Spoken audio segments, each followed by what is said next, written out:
And sort of our motivation, partly for beginning this fund, was recognizing that there had been some past innovators and investigators who hadn't done adequate outreach to stakeholders. They hadn't done adequate environmental impact analysis, and some resulting climate interventions were shut down or never proceeded to full implementation because of those failures. So we wanted to help investigators who often have enough money to do the basic research or the basic implementation, but they don't have enough money to do sophisticated EIA work or stakeholder outreach.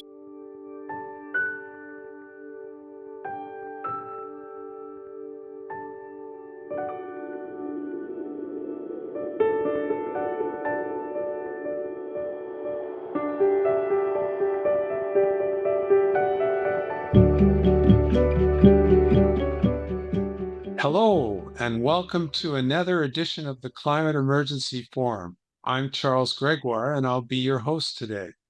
Those of you who watch us regularly know that we bring leading experts to explore a rapidly escalating climate crisis and the solutions we urgently need. Today, we're pleased to welcome two guests from the Climate Intervention Environmental Impact Fund, or the Fund for short. And we'll be looking at how this fund approaches climate intervention projects, what kinds of environmental safeguards it uses, and how it fits into the broader landscape of climate solutions. First among our two guests is Peter Jenkins, fund manager and environmental attorney. Also joining us is Dr. Renaud de Richter, science advisor to the fund. As always, we're joined by our two regular panelists, Dr. Peter Carter, a retired physician and director of the Climate Emergency Institute, as well as Paul Beckwith, a climate systems scientist and educator with a very popular YouTube channel. Please like and subscribe to this program. Visit our website at climateemergencyforum.org. And if you can, consider making a donation to support our work. With that, let's get started. Peter, please introduce us to the Climate Intervention Environmental Impact Fund and explain what you're working to achieve. Well, thanks very much, Charles. Happy to do that. Thanks to the Climate Emergency Forum for hosting this. We're excited to do this, to introduce this fund out to a broader audience, and also to encourage qualified applicants to apply. That's our main goal in life, is to encourage qualified applicants to apply for grants from our fund. And I should tell you right off the beginning that our next application deadline is this coming December 1st. And we will be giving 3 grants of $75,000 US each. So a quick background is that, as you said, I'm an environmental attorney. I've practiced environmental law and policy mostly in DC area, and mostly for nonprofit environmental groups, some with government, over the last 40 years. Now I'm fully retired, happy to say. In 2023, Renaud and I and another colleague, John Fitzgerald, got together and began this fund. It's a private family fund through my family, but it's given 12 grants now since 2023. We're now up, as I said, to $75,000 each per grant. We're trying to give 6 grants per year, pretty much on that schedule of 6 grants per year. However, it's very important, as people are wondering what kind of things they might apply for, is to recognize that we are limited and focused, and sort of as stated in our name, we are focused on environmental impact and funding good projects only to the extent that our funds go to help them do solid environmental impact analysis of a climate intervention proposal. It's got to be a real field test. That basically means an environmental impact assessment. It can be just predictive environmental impact modeling. We have funded that in some cases. And we always include within that the option and hope that people will also fund engagement with potentially impacted stakeholders from a climate intervention field test, which is a critical part of making such field tests succeed. And sort of our motivation, partly for beginning this fund, was recognizing that There had been some past innovators and investigators who hadn't done adequate outreach to stakeholders. They hadn't done adequate environmental impact analysis, and some resulting climate interventions were shut down or never proceeded to full implementation because of those failures. So we wanted to help investigators who often have enough money to do the basic research or the basic implementation, but they don't have enough money to do sophisticated EIA work or stakeholder outreach. So EIA is the acronym for Environmental Impact Assessment. We will cover anywhere in the world and any highly qualified investigators proposing a field test. It has to be potentially scalable to meaningful climate benefits. So it can't just be a local climate intervention or adaptation. It's got to be something that's got potential to make a difference in the climate crisis. Admittedly, it could just be very early potential, but some signs of potential. We have some exclusions. We don't fund stratospheric interventions, solar radiation management, such as SAI at this point. And there's a number of reasons for that I can go into later. We also exclude CCUS and DAC due to the existence of other funding programs. I'll just do a quick list of some examples of what we do fund, where our interventions have come in. And those are in biochar, black soot mitigation, CDR generally, but not DAC, cloud brightening, coatings, enhanced weathering, ice and land albedo changes, livestock methane capture and other agricultural interventions, methane removal, ocean fertilization, and other marine CDR, and so on. So we've got a list on our website. The critical thing for viewers is they have to go to our website, www.cieif.org, and carefully review what we do and then our grant guidelines. I won't go into all our grant guidelines, but they're laid out pretty clearly there. I should also say that, again, that we don't provide the basic research or the sort of the implementation funding to begin such projects. If for all of our projects, the applicants have some form of other funding, and they come to us seeking basically supplemental funding to do good EIS and stakeholder outreach work. And we've had a lot of applications for other types of projects that we've had to quickly reject. So people apply to us for adaptation money, for clean energy, for climate resilience, emissions reduction. I'm sorry to say, while those are all great areas to work in and must be worked in, that our narrow focus is, within our expertise and to keep this smallish fund focused on where we think we can make the most impact. So we don't fund those kinds of projects. And the last thing I'll say is that we make it a requirement for our grantees that they commit to publishing their results from the EIA work, either in a peer-reviewed journal or it could be in gray literature as long as it has some independent peer review. So we've had good success over the last 3 years of doing this. We've had our ups and downs, but most of our projects have worked out pretty well so far. And I will turn it over to Renaud. And so thanks. Renaud? Thank you, Peter. Thank you, Charles. And thank you for inviting us to this talk. So I am a chemical engineer from the University of Montpellier in the south of France, and I have a PhD. I made a postdoc in Minneapolis, Minnesota, only 1 year. I have been working mainly many years in the pharmaceutical sector, but since 15 years now, I am very interested in climate interventions, and especially in enlarging the concepts instead of, for instance, of just carbon dioxide removal, working on greenhouse gas removal. We don't have only carbon dioxide, which is building up in the atmosphere and warming the earth. And the UK and the British scientists use the term greenhouse gas removal. They don't use CDR. So I worked on that and also on many radiation management technologies. So we started working with Peter with Methane Action, another NGO specialized on atmospheric methane removal, which is remediation of methane, removing it from the atmosphere. It's a negative emission, which is complementary from mitigation and avoiding emissions. And then we started working with Peter and John on CIEIF. So far, we have funded 2 biochar projects, 2 enhanced rock weathering projects, 2 solar radiation management projects, also 2 ocean alkalinity enhancement,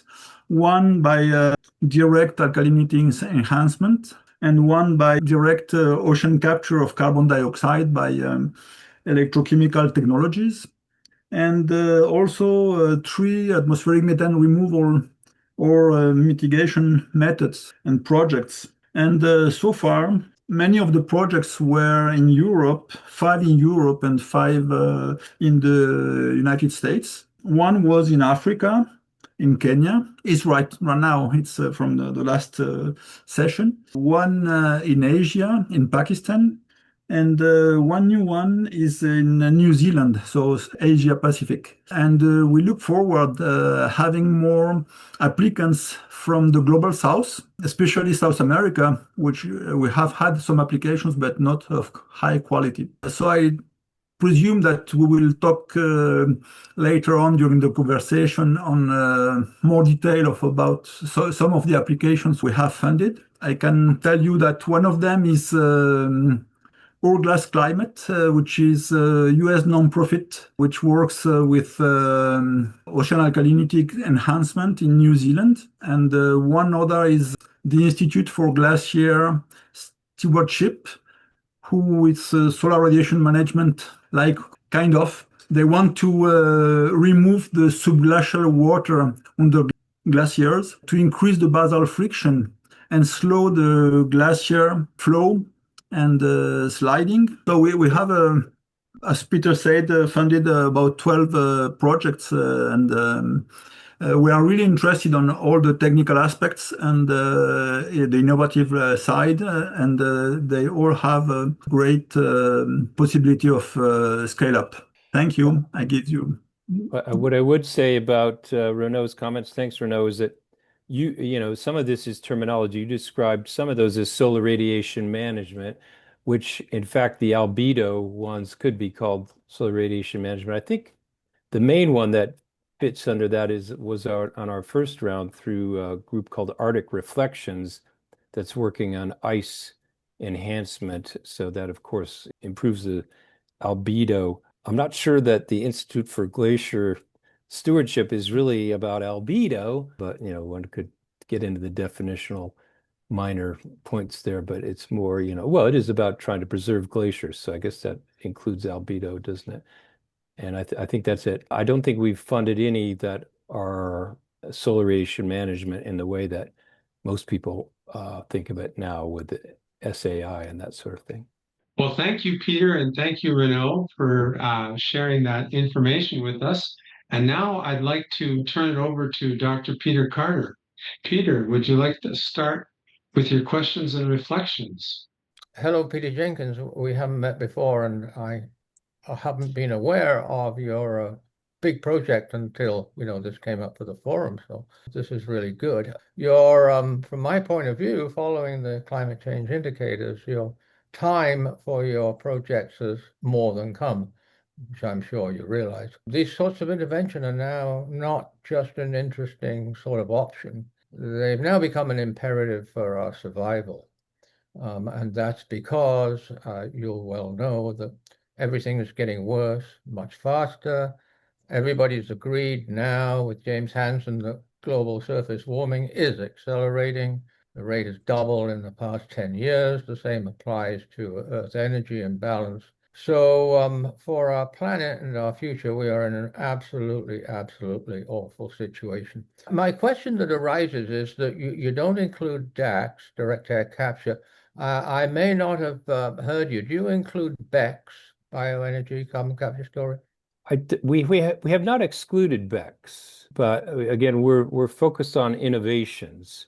So to the extent that a BECS project was an innovation, we could fund it. But if it's If it's just forestry, I'm not sure it's going to be innovative, but we're open-minded.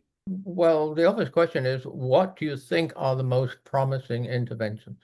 We have three going on now that I think are most promising. The one in New Zealand with ocean alkalinity enhancement, it's got a really good team. They've got some great innovations, and they've got a source of material, as described there in New Zealand, that seems to be an important new potential mineral for effectively and efficiently grabbing carbon as it sinks into the ocean. So that is the Hourglass Climate project that's on our website. Another one is called Acacia Innovations, where we're funding a scientist with whom we've worked quite a bit over the last several years, Martin van Herpen, who is really a leading scientist in the notion of methane removal from the atmosphere using iron salt aerosols or variations thereof. Renaud can talk more about that, but he's been working on that for years and has published a number of high quality papers on that, has gotten a good deal of funding from various sources, and is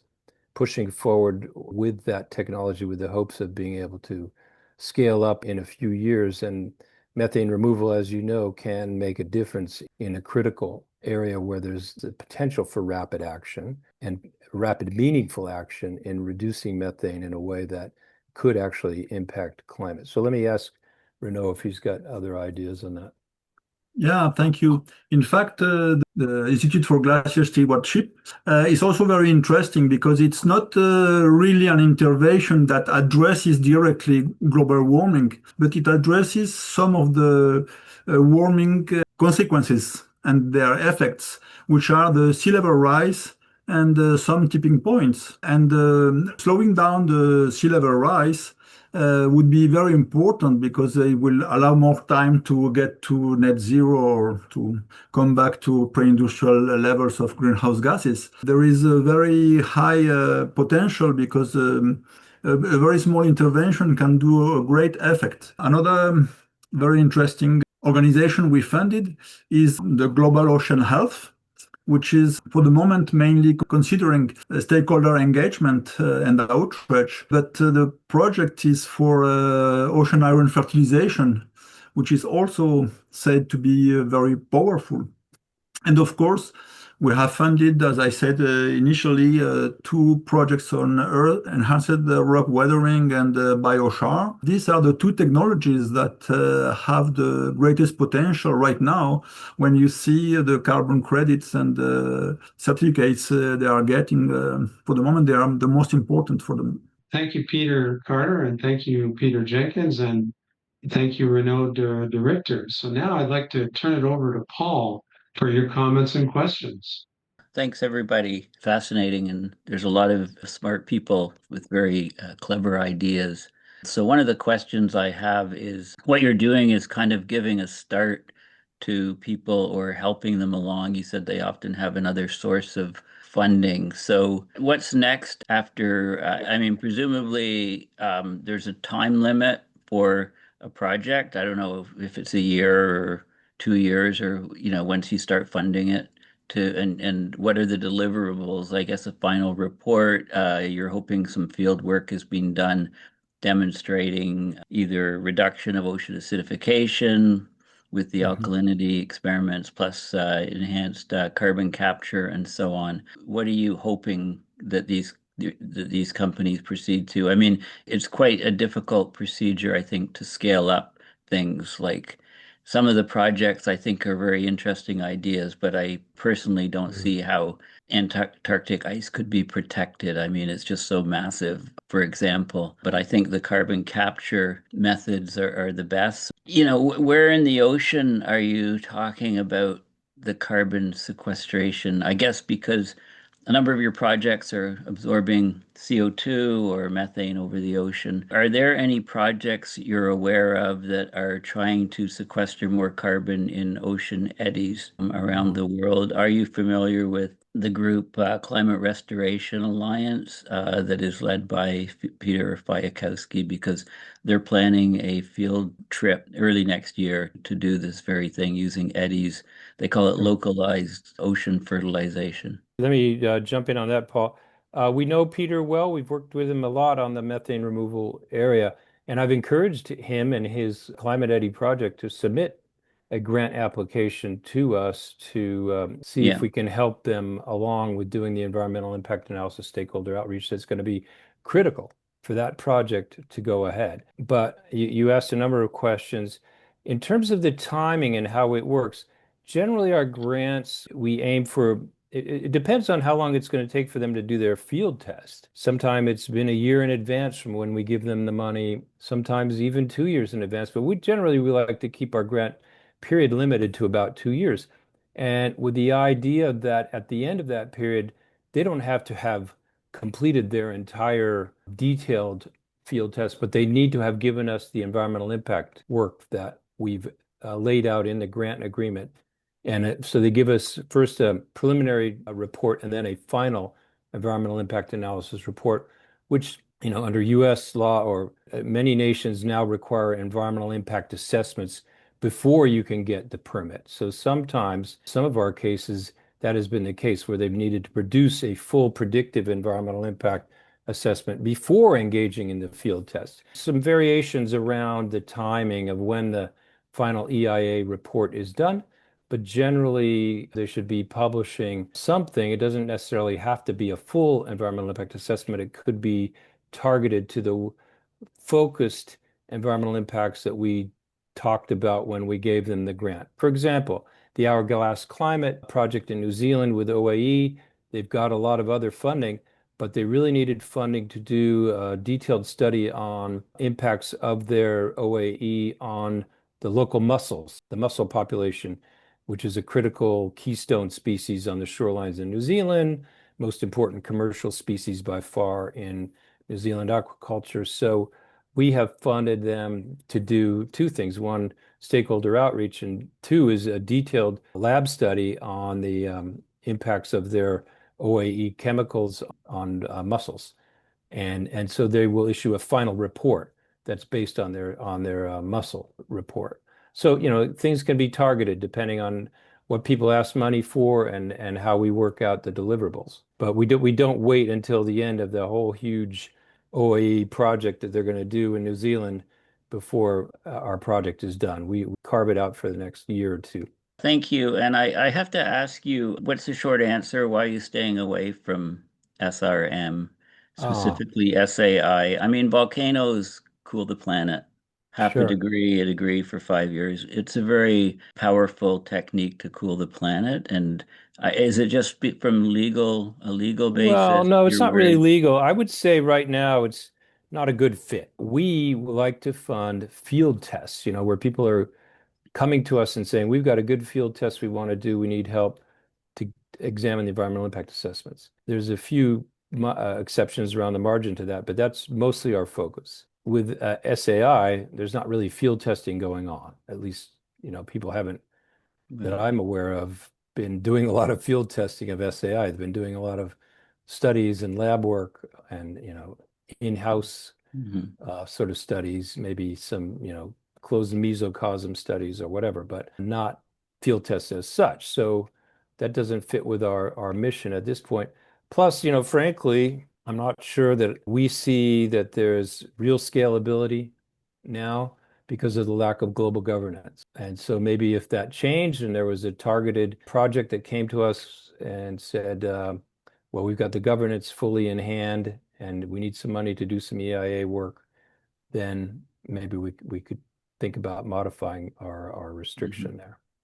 Are you getting any applications from Chinese startups by any chance? No, we had not had a Okay. Chinese application at all. Have we, Renaud? I don't think we've even had one application. We probably have, in our 6 rounds of grants so far, we probably have received well over 200 applications. I don't think there's been one from China. Okay. So Yeah, we need to thank get you. the word out. Hopefully they're watching this program and we'll apply because we'd be interested. Of course, we have to weigh, the amount of bureaucracy involved. We have funded private companies, we have funded NGOs, and in our last round, we funded the University of Belgium. So we've funded academia too. What we probably would not get involved in is funding some sort of Chinese governmental project because I'd imagine the bureaucracy is going to be really intense. Thank you.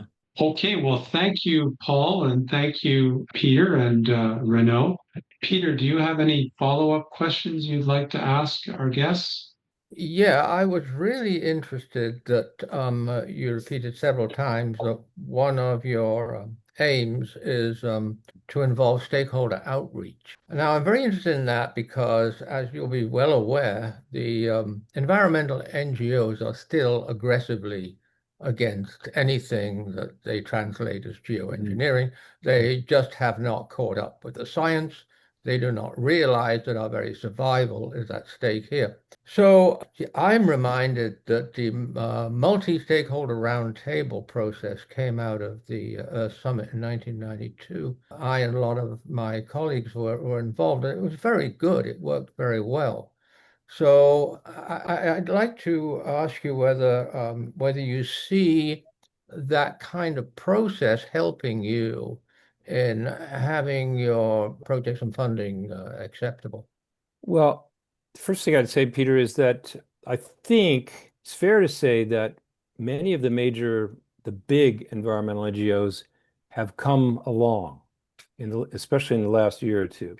Now you're seeing the big groups like Environmental Defense, Sierra Club, National Wildlife Federation, while not necessarily always supporting these sort of quote geoengineering projects, at least not taking positions as opposed as they used to be. And for example, in environmental defense, they've been involved in a good number of projects, even relating to SAI, in terms of helping to move that research in that area forward. That said, we know, of course, that there are a number of still stubborn, maybe far left NGOs, some groups that are dead set opposed to it and will be probably forever. So, there's probably not much that you can say about that, except to say that stakeholder outreach is going to be critical for any project to move forward, to gauge the landscape, what they call mapping the landscape, I guess, to see what the groups are in a particular field test context, who the groups are that may be interested in that, and various ways to reach out to them to try to bring them into the process to solve their concerns. And Renaud mentioned the Global Ocean Health Project, which involves the OIF research being done by XOIS out in the North Pacific off the state of Alaska. Well, the project that we funded, which is all about stakeholder outreach, has retained an expert group, Global Ocean Health, that has good connections to Native American tribes, to fishing groups, to other user groups who may consider them, and shipping companies who may consider themselves impacted by this huge research project that XOS wants to do out there.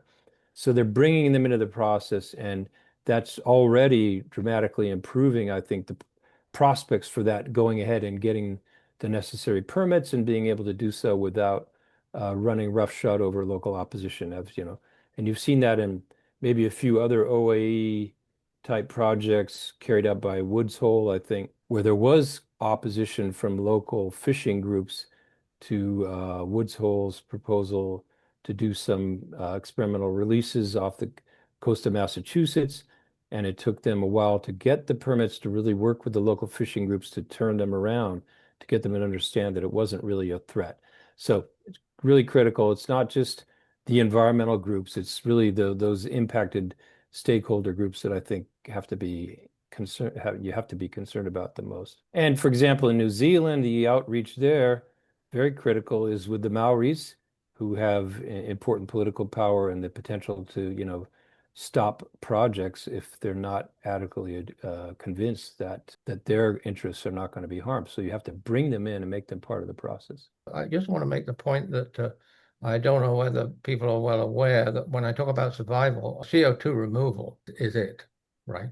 There's no way we have a future without massive capacity for CO2 removal. So over to Paul, I guess. Yeah, thanks again for everything. I agree with Peter completely. There's no sign of fossil fuel emissions reducing. Maybe it's plateauing, who knows? But these wars certainly cause it to spike up again. And at least countries are seeing that their fossil fuel supplies might be severely restrained in the future. So, again, we can come back to China, who's building most of the components for the clean energy revolution. And, so it's a measurement thing for the SRM.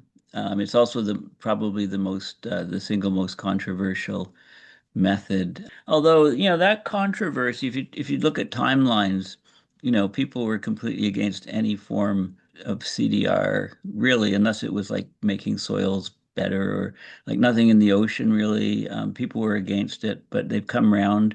I always talk about the three-legged bar stool, slashing emissions, CDR or greenhouse gas removal, and SRM as being all required. So anyway, yeah, thank you. Lots of interesting ideas. I mean, are you trying to spread the grants over into different areas? I mean, you're trying to, and if you see a project extremely successful, I mean, what's the next step to try to get it scalable? I mean, contacting your local billionaire, any Thankfully, that's not our job, but I'll turn it over to Renaud to talk about what sort of grants we might be interested in funding that we haven't, what areas we haven't funded in. Yeah, in fact, there are many negative emissions technologies which have synergies with other technologies, either other negative emission technologies or existing technologies.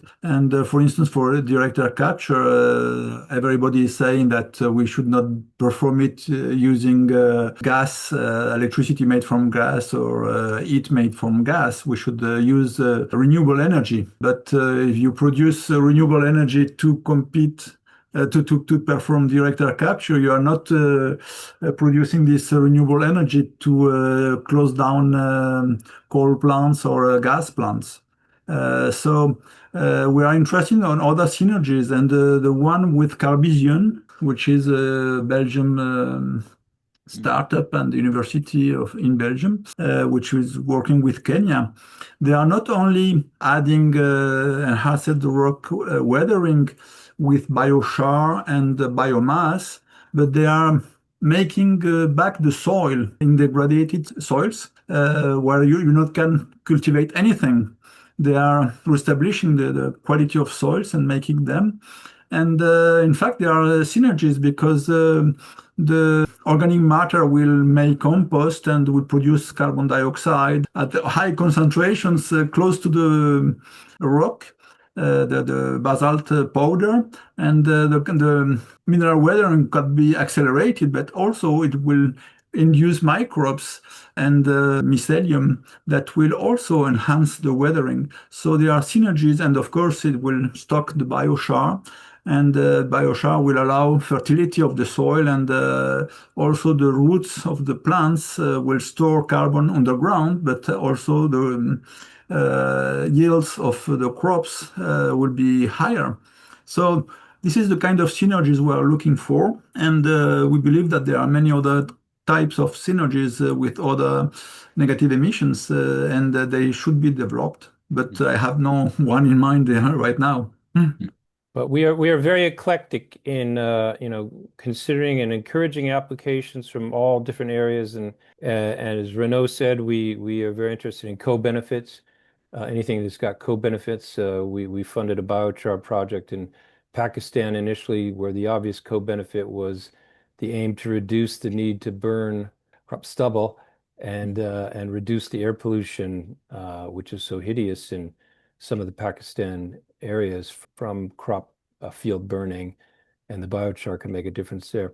So that was a real attractive feature. Let me mention that I think there's three main criteria that we do use in considering applications. First of all, it's got to be a really qualified team that puts it together. We want to fund really top-notch teams. It's got to be a very clear application, including the budget, and scalability is the sort of the link that we're looking for. Something that is not just about a local problem, but something that is proposing a technology, an innovation that could be potentially scaled up worldwide. So we're coming to the end of today's edition of the Climate Emergency Forum, and I want to thank our guests, Peter Jenkins and Dr. Renaud de Richter, for sharing their work with the Climate Intervention Environmental Impact Fund. Thanks as well to our regular panelists, Dr. Peter Carter and Paul Beckwith, for their questions and insights. As always, we encourage you to like and subscribe. Visit climateemergencyforum.org and donate if you're able to support our ongoing climate emergency coverage. Thank you for watching, and we hope you'll join us next week. Bye.